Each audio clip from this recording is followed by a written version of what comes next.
ఇంకో 50 సంవత్సరాల్లో మన భూమి ఇప్పుడు ఉన్నట్టుగా ఉండదు. లోతట్టు ప్రాంతాలన్నీ మునిగిపోతాయి, మంచు కొండలు కరిగిపోతాయి, సముద్రాలు ముందుకు వస్తాయి. తినడానికి సరైన తిండి ఉండదు, పీల్చడానికి సరైన గాలి ఉండదు. మనం ఒక వినాశనం వైపు అడుగేస్తున్నాం. నేను ఎందుకు ఇలా అంటున్నానో ఈ వీడియో చివరి వరకు చూసి తెలుసుకోండి. Welcome to the modern teacher, welcome to simplified by Praneeth. Andhra Pradesh government రీసెంట్గా 5 పాయింట్ స్ట్రాటజీని ఇంట్రడ్యూస్ చేసింది టు కాంబాట్ క్లైమేట్ చేంజ్. కానీ మనం ఈ వీడియోలో జస్ట్ ఆంధ్రప్రదేశ్ ఇంట్రడ్యూస్ చేసిన ఈ స్ట్రాటజీ గురించి డిస్కస్ చేసుకోబోట్లేదు. మనం క్లైమేట్ చేంజ్ అనే కాన్సెప్ట్ గురించి ఎంటైర్గా తెలుసుకోబోతున్నాం. అండ్ ఈ వీడియో జస్ట్ కాంపిటేటివ్ ఎగ్జామ్స్కి ప్రిపేర్ అవుతున్న ఆస్పిరెంట్స్కి మటుకే కాదు. This is for everyone. ప్రతి ఒక్కళ్ళు చూడాల్సిన వీడియో ఇది. So that's why share this video with everyone. So now without any ado, let us start our video. But before that, if you're new to the channel and if you haven't subscribed, please do subscribe the channel, The Modern Teacher. So ఇప్పుడు ఎందుకు న్యూస్లో ఉందంటే, as I told you, Andhra Pradesh ఒక 5 point స్ట్రాటజీని introduce చేసింది to combat climate change.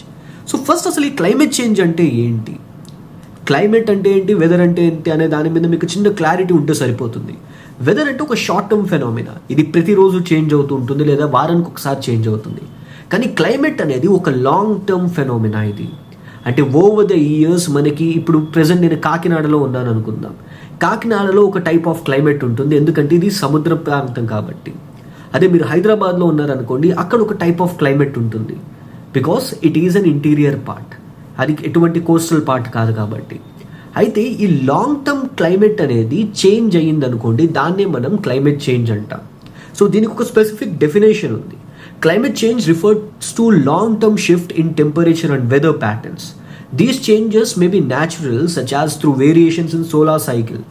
కానీ last ఒక few సెంచరీస్గా, పర్టికులర్గా 18th century నుంచి ఎప్పుడైతే ఇండస్ట్రియల్ రెవల్యూషన్ స్టార్ట్ అయిందో అప్పటి నుంచి మనం ఎక్స్పీరియన్స్ చేస్తోంది ఒక హ్యూమన్ ఇండ్యూస్డ్ క్లైమేట్ చేంజ్, ఒక ఆంథ్రోపోజెనిక్ క్లైమేట్ చేంజ్ని మనం ఎక్స్పీరియన్స్ చేస్తున్నాం. సో 18th సెంచరీ నుంచి అరౌండ్ 1760sలో స్టార్ట్ అయిన ఇండస్ట్రియల్ రెవల్యూషన్లో ఫర్ ది ఫస్ట్ టైం మనం ఫాసిల్ ఫ్యూయల్స్ని బర్న్ చేసి ఎనర్జీని జనరేట్ చేయడం స్టార్ట్ చేసాం. ఇది బ్రిటన్లో స్టార్ట్ అయింది, యూరోప్లో స్టార్ట్ అయ్యి ప్రపంచమంతా వ్యాపించింది ఇండస్ట్రియల్ రెవల్యూషన్. సో అప్పుడు స్టార్ట్ అయిన ఇండస్ట్రియల్ రెవల్యూషన్ ఇప్పటికీ ఇంకా కంటిన్యూ అవుతుంది. అప్పుడు బర్న్ చేయడం స్టార్ట్ చేసిన ఈ ఫాసిల్ ఫ్యూయల్స్ ఇప్పటికీ ఇంకా బర్న్ అవుతున్నాయి. సో కోల్ కానీ పెట్రోల్ కానీ ఇప్పుడు మనం విచ్చలవిడిగా ఖర్చు పెట్టి విచ్చలవిడిగా మనం కాల్చడం స్టార్ట్ చేసాం. సో దీనివల్ల కొన్ని ఇర్రివర్సిబుల్ యాక్షన్స్ జరగబోతున్నాయి. సో అలా వచ్చింది ఈ క్లైమేట్ చేంజ్. సో దీనివల్ల మనకి గ్లోబల్ వార్మింగ్ అనేది వచ్చింది. ఈ సముద్రాల యొక్క లోతట్టు ప్రాంతాలన్నీ మునిగిపోవడం స్టార్ట్ అయ్యాయి. So we have seen these rising sea levels and extreme weather events, and ఈ ఎకోసిస్టమ్ అంతా కూడా డిస్రప్ట్ అవ్వడం స్టార్ట్ అయింది. ఇదే క్లైమేట్ చేంజ్ అంటే. దీనికి సంబంధించిన తెలుగు డెఫినేషన్ కూడా ఇచ్చాను మీకు, కింద ఒక్కసారి చూడండి. నౌ అసలు ఈ గ్లోబల్ వార్మింగ్ అంటే ఏంటి, అండ్ ఈ గ్లోబల్ వార్మింగ్ ఎందుకు వస్తుంది అనేది కూడా మనం తెలుసుకోవాలి. సో ఈ climate change, global warming and green house effect, ఈ 3 కాన్సెప్ట్స్ని మనకు కొద్దిగా క్లారిటీ వచ్చిందనుకోండి, ఈ వీడియో మీకు ఇంకా క్లియర్గా అర్థమవుతుంది. సో ఈ గ్లోబల్ వార్మింగ్ అంటే ఏంటి? సో గ్లోబల్ వార్మింగ్ కన్నా ముందు నేను మీకు ఒక ఇంపార్టెంట్ స్టాట్ ఇస్తాను. సో ఇది 1880లో అంటే బిలో జీరో డిగ్రీస్ ఒక యావరేజ్ టెంపరేచర్ అనమాట ఎర్త్ది. బట్ ఇప్పుడు మనం ప్రెజెంట్ చూసినట్టయితే 2020 అండ్ వీఆర్ ఇన్ 2025, ఇప్పుడు average temperature 1.2 degrees Celsius increase అయింది. So when we compare it with pre industrial levels, అంటే ఇండస్ట్రియల్ రెవల్యూషన్ నుంచి ఇప్పటికీ 1.2 degrees Celsius టెంపరేచర్ ఇంక్రీజ్ అయింది just in the span of some 200 years. This is something which is leading us to a catastrophe, ఒక పెద్ద వినాశనం వైపు దారి తీస్తుంది. ఇది అసలు ఈ టెంపరేచర్ ఎందుకు ఇంక్రీజ్ అవుతుంది? So we have some gases called greenhouse gases. మనకి carbon dioxide, water vapour, methane, ozone, nitrous oxide and chlorofluorocarbons లాంటి గ్రీన్ హౌస్ గ్యాసెస్ ఉన్నాయి. అండ్ ఈ గ్రీన్ హౌస్ గ్యాసెస్ వల్ల ఎర్త్ టెంపరేచర్ అనేది increase అవుతుంది. దాన్నే మనం గ్లోబల్ వార్మింగ్ ఫెనోమినా అంటాం. సో మనం ఈ గ్రీన్ హౌస్ ఎఫెక్ట్ అంటే ఏంటో కూడా చూద్దాం సింపుల్గా.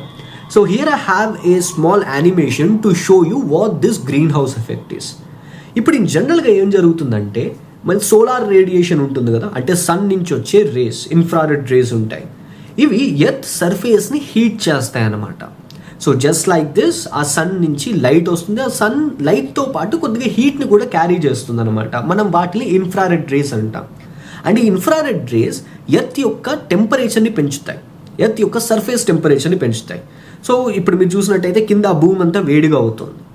అండ్ ఇన్ జనరల్ ఫెనామినాలో ఏం జరగాలంటే వన్స్ ఇది ఒక్కసారి హీట్ అయిన తర్వాత రిమైనింగ్ రేడియేషన్ అంతా కూడా ఎర్త్ను వదిలి బయటికి వెళ్ళిపోవాలన్నమాట. మళ్ళీ అట్మాస్ఫియర్ దాటేసి బయటికి వెళ్ళిపోవాలి, ఎర్త్ బయటికి వెళ్ళిపోవాలి. కానీ ఇప్పుడు ఏం జరుగుతుందంటే carbon dioxide, water vapour, methane, ozone, CFCs ఇలాంటి ఒక లేయర్ క్రియేట్ అయింది ఎర్త్ అట్మాస్ఫియర్లో. దాన్ని మనం ఒక గ్రీన్ హౌస్ లేయర్ అని అంటాం. ఇప్పుడు ఈ లేయర్ ఏం చేస్తుందంటే ఈ entire radiation the remaining radiation part ఏదైతే ఉందో దాన్ని బయటికి వెళ్ళనివ్వకుండా ఇక్కడే ఇది ట్రాప్ చేస్తుంది అనమాట. సో దానివల్ల ఎర్త్ యొక్క టెంపరేచర్ అనేది పెరుగుతుంది and it is increasing further and further. So ఇదే గ్రీన్ హౌస్ ఎఫెక్ట్ అంటే. సో ఈ గ్రీన్ హౌస్ ఎఫెక్ట్ వల్ల ఎర్త్ యొక్క టెంపరేచర్ ఇంక్రీజ్ అవుతుంది. సో దానికి కారణం ఏంటి? ఈ greenhouse gases. And this is something which is leading to global warming. And ఈ గ్లోబల్ వార్మింగ్ అనేది చాలా చాలా dangerous and this is something which is leading to climate change. So దీనివల్లే క్లైమేట్ చేంజ్ అనేది వస్తుంది. Global warming is closely associated with climate change. ఇందులో ఉండేవన్నీ కూడా మనం డైలీ యూజ్ చేస్తుంది. ఇక్కడ గ్యాసెస్ చూపించిన కార్బన్ డైఆక్సైడ్ అవ్వచ్చు, మీథేన్ అవ్వచ్చు, ఓజోన్ అవ్వచ్చు, నైట్రస్ ఆక్సైడ్ అవ్వచ్చు, ఈ క్లోరోఫ్లోరో కార్బన్స్, ఇవన్నీ కూడా మనం ప్రతిరోజు యూజ్ చేస్తున్న ఎలక్ట్రానిక్ గ్యాడ్జెట్స్లో నుంచి కానీ వెహికల్స్లో నుంచి కానీ బయటకు వస్తున్నవే. సో ఫర్ ఎగ్జాంపుల్ ఈ chlorofluoro carbons are hydrochlorofluoro carbons ఇవి మనం యూజ్ చేస్తున్న రిఫ్రిజిరేటర్స్ అండ్ ఎయిర్ కండిషనర్స్లో ఉంటాయి. అండ్ అలాగే మన వెహికులర్ ఎమిషన్స్లో నుంచి వస్తాయి. So we have this methane which is a very very harmful gas. Coal burning వల్ల మనకి మీథేన్ అండ్ సల్ఫర్ ఆక్సైడ్స్ లాంటివి వస్తున్నాయి. And all these things are contributing to global warming. So దానివల్ల ఎర్త్ యొక్క టెంపరేచర్ అనేది పెరుగుతుంది and it is something which is leading to climate change. Now మనం దీని గురించి చూసాం. ఇప్పుడు మనకి ఈ ఇంపాక్ట్ ఎలా ఉండబోతోంది climate చేంజ్ది?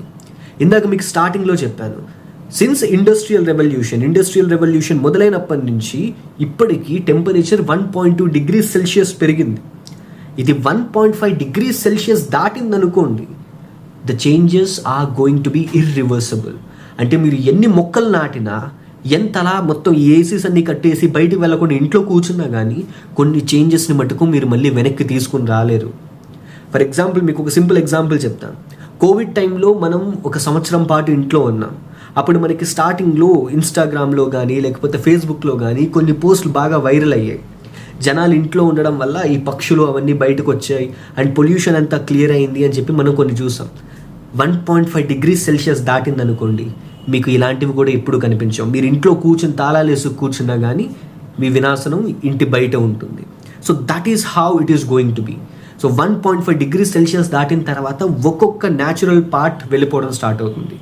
So how it is going to be there and ఇప్పటి వరకు ఎటువంటి చేంజెస్ వచ్చాయో మనం చూద్దాం. So here we have a very very interesting segment. నాసాకి సంబంధించి ఒక గ్రాఫికల్ రిప్రజెంటేషన్ ఉంది ఇక్కడ. So in NASA website we have something called a time machine. ఇదేం చేస్తుందంటే పాస్ట్ నుంచి ప్రెజెంట్కి ఎటువంటి చేంజెస్ వచ్చాయి, సీ లెవెల్స్లో కానీ, కార్బన్ డైఆక్సైడ్ ఎమిషన్స్లో కానీ, గ్లోబల్ టెంపరేచర్స్లో కానీ, ఓషన్ వార్మింగ్లో కానీ ఎటువంటి చేంజెస్ వచ్చాయో మనం ఈ గ్రాఫిక్స్ని యూజ్ చేసి మనం తెలుసుకోవచ్చు. So now let us look into that as well. Sea ice, ఇది ఆర్క్టిక్ ఏరియాలో మనకున్న గ్రాఫిక్స్. ఇది 1979లో ఈ ప్లేస్ని చూసినట్టయితే it is very much clear, మొత్తం అంతా ఐస్ తోటి ఉంది. But over the years due to this global warming this ice started depleting. ఈ పోలార్ ఐస్ క్యాప్స్ అనేవి డిప్లీట్ అవుతున్నాయి. అండ్ బై ద ఇయర్ 2022 వచ్చేటప్పటికి మనం చూసినట్టయితే మెజారిటీ పోర్షన్ అంతా డిప్లీట్ అయిపోయింది. ఇప్పుడు ఈ ఐస్ క్యాప్ మెల్ట్ అయితే ఏంటి, we're nowhere related or we're nowhere near to this Arctic area or Antarctic ఏరియాలో కూడా సేమ్ ఇదే ఫెనామినా జరుగుతుంది. మనం అక్కడ దగ్గరలో లేం కదా, మనకి ఏంటి ప్రాబ్లం అని అనుకోవచ్చు మీరు. Now let us look at the second one. See levels అనేవి ఇంక్రీజ్ అవుతున్నాయి దీనివల్ల. సో ఇది యాక్చువల్గా మనకి మియామి అండ్ పెసిఫిక్ ఓషన్లోకి సంబంధించింది ఇది. But if you see the reality here and I will give you the best example. IPCC వాళ్ళు 2021లో ఒక రిపోర్ట్ రిలీజ్ చేశారు. అండ్ ఆ రిపోర్ట్ ప్రకారం even Visakhapatnam is going to face the threat of submergence. So ఇంకొక 100 years or 150 yearsలో విశాఖపట్నంలో most of the part below the sea ఉంటుంది. And the reason for that is melting of polar caps and rising in sea levels. So ఎప్పుడైతే ఈ polar caps melt అవుతాయో ఎక్కువ water add అవుతుంది ఓషన్స్కి and that is something which is going to increase these sea levels, right? And carbon dioxide levels మనం చూసినట్టయితే so 2022 నుంచి we have this 2002లో ఎంత ఉంది అండ్ 2022లో ఎలా ఉందో చూడండి.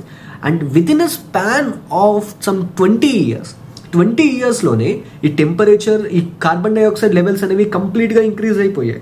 374 ఎక్కడ, and with in span of 10 years almost like we are nearing 400.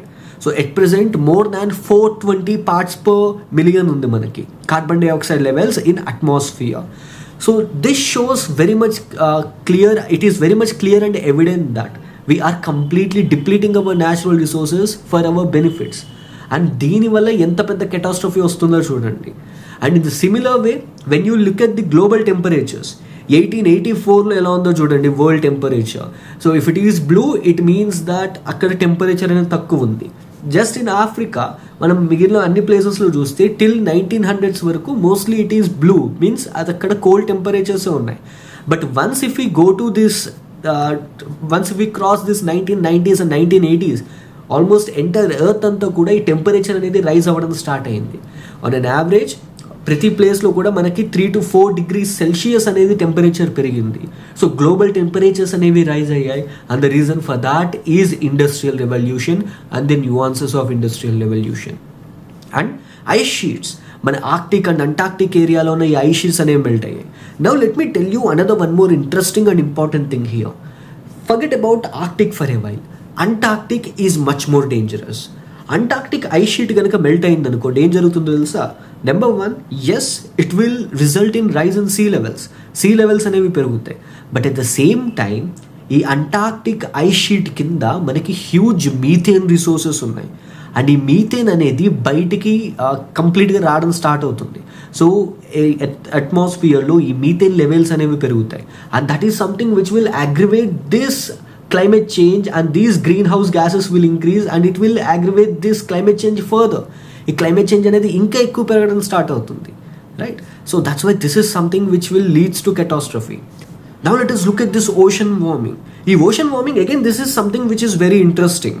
ఇప్పుడు మనకి సర్ఫేస్ టెంపరేచర్ అనేది ఇంక్రీజ్ అవ్వడం చూస్తాం ఇన్ జనరల్గా, అలాగే మనకి ఓషన్ టెంపరేచర్ అనేది కూడా ఇంక్రీజ్ అవుతుంది.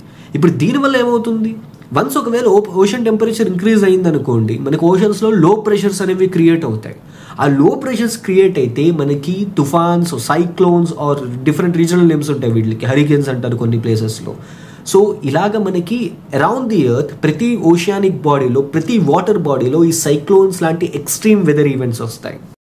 సో ఇప్పటి వరకు మనం పాస్ట్ నుంచి ప్రెజెంట్కి ఎలా జరిగిందో చూసాం ఈ క్లైమేట్ చేంజ్ షిఫ్ట్ అనేది. ఇప్పుడు ఫ్యూచర్ ఎలా ఉండబోతోంది, ఇది మిమ్మల్ని కంప్లీట్గా భయపెట్టాలనే చేస్తున్నాను నేను. సో 1.5 degrees నుంచి 2 degrees వరకు టెంపరేచర్ ఒకవేళ ఇంక్రీజ్ అయితే ఎటువంటి వినాశనాలు మనం చూడొచ్చు. First thing, extreme temperatures. నేను ఇక్కడ చూపించిన ప్లేసెస్లోనే కాదు, కానీ పర్టికులర్గా ట్రాపిక్ ఏరియాస్ అంటే ఇండియా లాంటి ప్లేసెస్లో కూడా కంపల్సరీగా మనకి ఎక్స్ట్రీమ్ టెంపరేచర్స్ అనేవి చూస్తాం. ఈ టెంపరేచర్స్ 40 degrees నుంచి 50 degrees కూడా క్రాస్ అయ్యే ఛాన్సెస్ ఉంటాయి. అవి రెగ్యులర్గా సీజన్తో సంబంధం లేకుండా మనకి 40 degrees Celsius నుంచి 50 degrees Celsius వరకు టెంపరేచర్ అనేది పెరుగుతుంది. And at the same time heat waves already మనం జూన్ ఆర్ మే సీజన్స్లో మే మంత్స్లో మనం ఎక్కువ ఎక్స్పీరియన్స్ చేస్తున్నాం ప్రతి సమ్మర్ సీజన్లో ఈ హీట్ వేవ్స్ అనేవి. But all of a sudden this year మనకి మాన్సూన్ వచ్చింది. And all this is because of these extreme weather events. ఇవన్నీ కూడా మనకి జనరల్గా ఉండాల్సినట్టు ఉండట్లేదు. మనకి జూన్ నెలలో, జూలై నెలలో రావాల్సిన మాన్సూన్ సీజన్ మే మంత్లోనే వచ్చేసింది ఈసారి. So this is all because of climate change. So heat waves.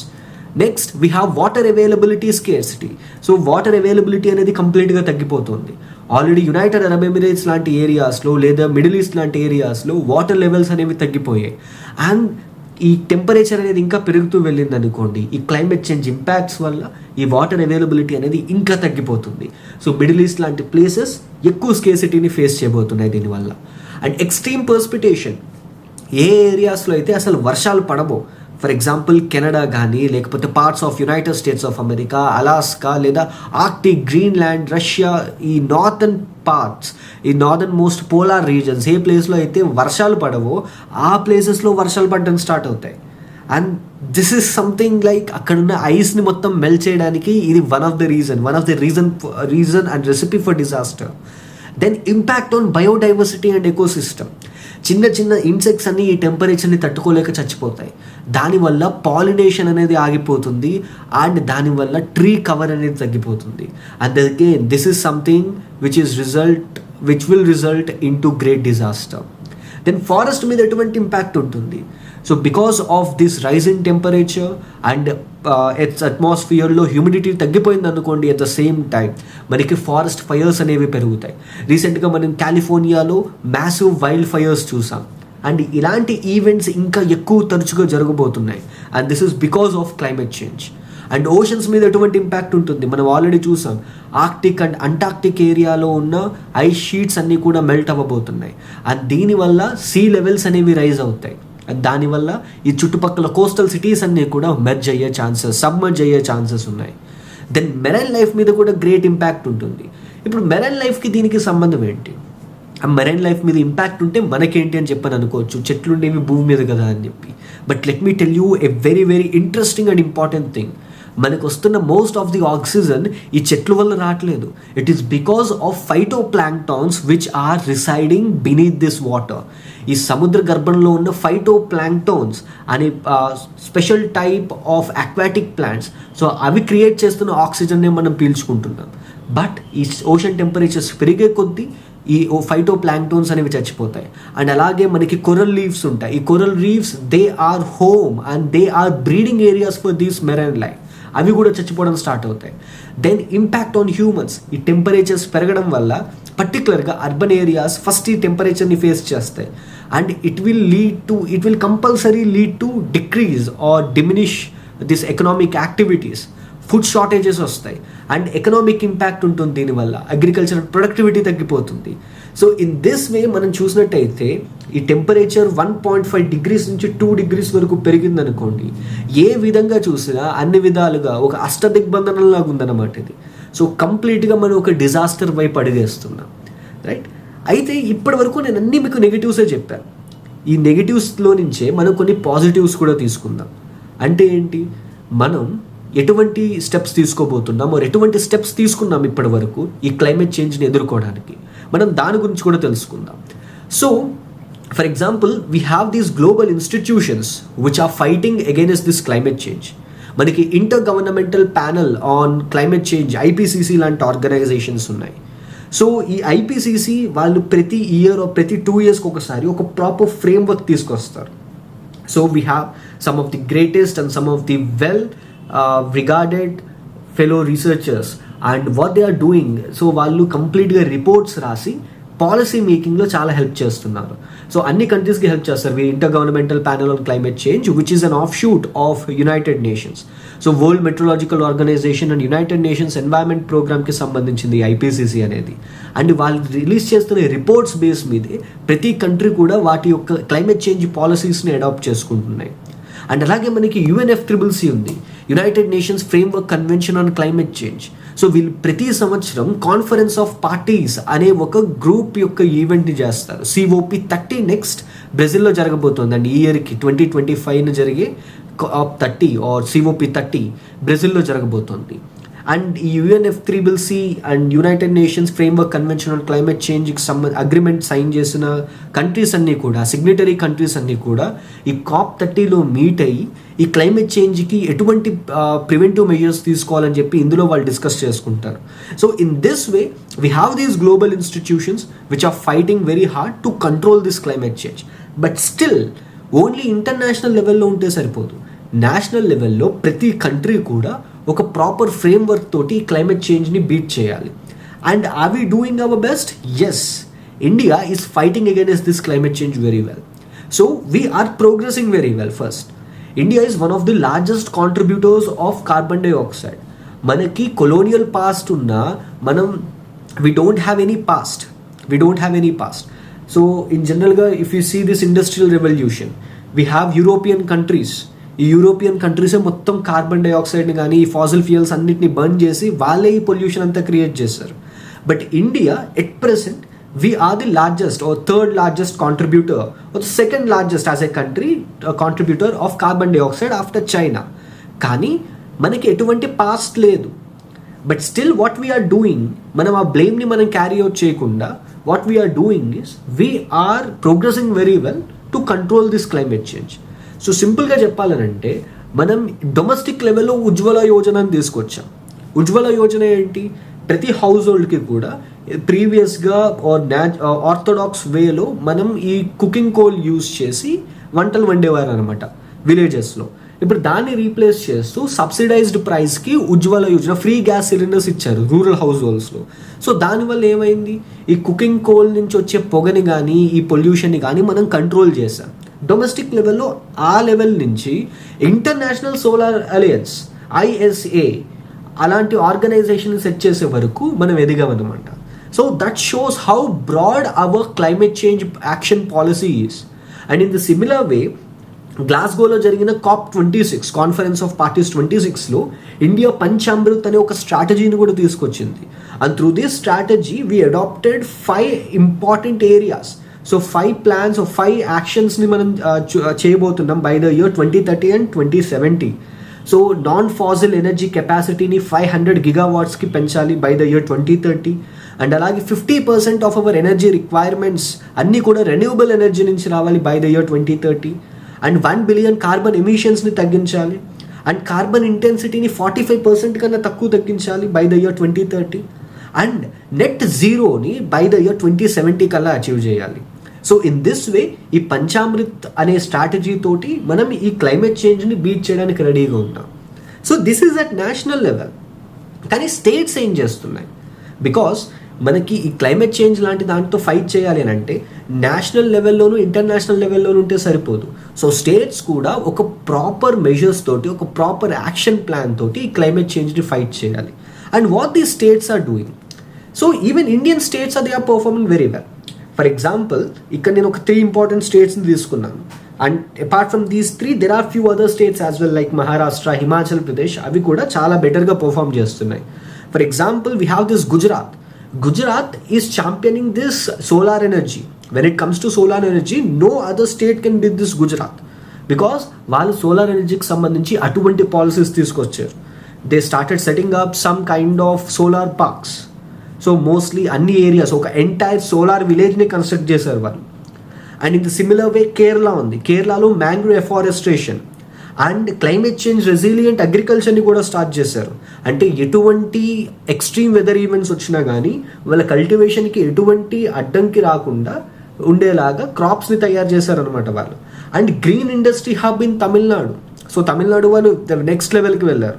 So there industries వాళ్ళ స్పెషల్ ఎకనామిక్ జోన్లో ఉండే ఇండస్ట్రీస్ అవనివ్వండి, బయట స్టేట్ గవర్నమెంట్ పాలసీ ప్రకారం ఉండే ఇండస్ట్రీస్ కానివ్వండి.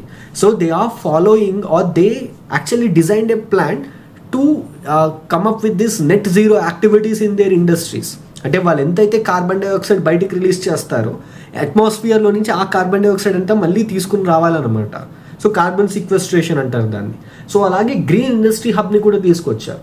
So in this way these 3 states they are performing very well.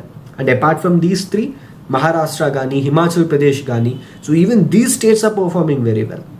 Then what about Andhra Pradesh? So ఆంధ్రప్రదేశ్కి in జనరల్గా ఎటువంటి క్లైమేట్ చేంజ్ యాక్షన్ పాలసీ లేదు టిల్ డేట్.